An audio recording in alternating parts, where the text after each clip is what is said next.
और देखिए इस पूरे मामले को लेकर बहुत बड़ी खबर आ रही है। नीट परीक्षा, नीट की यूजी की जो परीक्षा उसको रद्द कर दिया गया है। यानी उन छात्रों के लिए बहुत बुरी खबर जो साल भर इस परीक्षा के लिए मेहनत करते हैं, तैयारी करते हैं, लेकिन क्या मिला आखिरकार? नीट परीक्षा को एक बार फिर रद्द करने का जो फैसला है वो लिया गया है। पेपर लीक का जो मामला सामने, हालांकि इसको लेकर यह कहा गया कि अभी फिलहाल यह कहना ठीक नहीं कि लीक है, लेकिन अब यह बहुत बड़ी खबर आ रही है। नीट पेपर लीक के सीबीआई जांच के आदेश दिए गए। अभी तक राजस्थान की जो एसओजी है वो इस पूरे मामले में जांच कर रही थी। कई छात्रों से पूछताछ की गई। कहा गया कि इन्होंने बाकायदा वो क्वेश्चन बैंक खरीदा है। और देखिए ये टीवी9 की मुहिम का बहुत बड़ा असर है। 3 मई को नीट यूजी की जो परीक्षा है वो करवाई गई, लेकिन इससे पहले ही अप्रैल महीने से ही कुछ ऐसे क्वेश्चन बैंक है जो कि बाहर सर्कुलेट हो रहे थे, जिसका मिलान हूबहू जो असली क्वेश्चन पेपर है नीट का उससे उसका मिलान हो रहा था, लेकिन वैसे ही क्वेश्चन उस क्वेश्चन बैंक में थे। और इसी के बाद पेपर लीक को लेकर शक गहराया और आखिरकार अब इस पूरे मामले की जो जांच है वो सीबीआई की तरफ से की जाएगी। ध्वज आर्य इस वक्त हमारे साथ जुड़े हुए हैं। ध्वज, टीवी9 भारतवर्ष की तरफ से बड़ी मुहिम थी क्योंकि यह खबर बहुत ज्यादा गंभीर और सबसे बड़ा सवाल, जिस तरह से आप छात्रों से बात कर रहे थे, उन छात्रों का क्या जिन्होंने साल भर इस परीक्षा के लिए मेहनत की, परीक्षा दी, लेकिन अब इसको रद्द कर दिया गया है।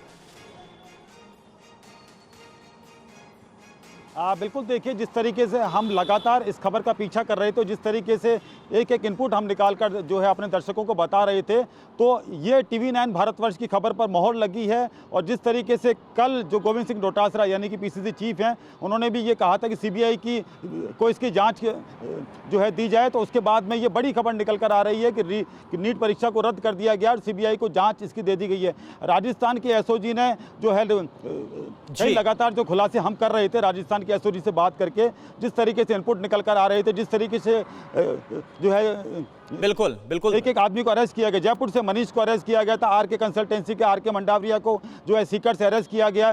जिस तरीके से 20 लोगों से लगातार पूछताछ की जा रही है, राउंड अप करके उनसे लगातार पूछताछ की जा रही है। चौंकाने वाले खुलासे सामने आए कि ये किस तरीके से जो है पेपर पूरी तरीके से लीक हुआ और उसके साथ साथ किस तरीके से जो है एक दूसरे को जो है ये बेचा गया। अच्छा ध्वज एक बात बताइए, अभी तक इस पूरे मामले में अभी तक पशुपेश ये था इस पूरे मामले में कि इस बात से इनकार किया जा रहा था कि हम ये बोल नहीं सकते कि पेपर लीक हुआ है, क्योंकि एक ऐसा क्वेश्चन पेपर था जो कि मार्केट में अवेलेबल था, सर्कुलेट कर रहा था। उसके करीब 120 सवाल थे जो मिलान खा रहे थे, जो बिल्कुल मैच कर रहे थे असली क्वेश्चन पेपर से। यहां तक कि जो एनटीए जिसकी तरफ से नीट का जो एग्जाम कंडक्ट करवाया जाता है उसकी तरफ से एफआईआर भी नहीं करवाई जा रही थी और बड़ी संख्या में कुछ जो लोग हैं उनको डिटेन किया गया था। यह एक बड़ी मुश्किल है, लेकिन क्या अब यह कंफर्म होता हुआ नजर आ रहा है, यह मान लिया गया है कि पेपर लीक हुआ था, उसी के बाद अब सीबीआई जांच की बात कही जा रही है? ध्वज,